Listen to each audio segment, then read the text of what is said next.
If everything has a creator, then who created God?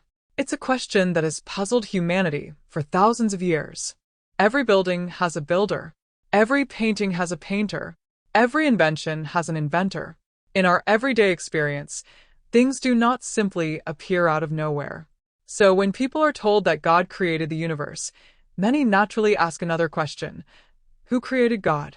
At first, the question seems impossible to answer. If God created everything, then God must have been created by something else. And if that creator exists, who created that creator? The chain could continue forever. For centuries, philosophers and theologians have argued that God is not like anything else in the universe. Everything inside the universe may have a cause, but God is considered eternal, without beginning and without end. According to this view, God was never created because God has always existed.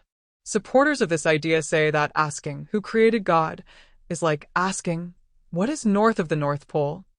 The question assumes that God must have a beginning, even though God is defined as eternal. But critics argue something important. If something can exist eternally without a creator, then perhaps the universe itself could exist eternally. If God does not require a cause, why should the universe require one? Modern science adds another layer to the discussion. The Big Bang Theory suggests that our universe had a beginning approximately 13.8 billion years ago, but it does not fully explain what existed before that moment, or whether before even has meaning if time itself began there. As a result, science has not provided a final answer to the origin of existence. Some believe an eternal God created the universe. Others believe the universe itself may be eternal.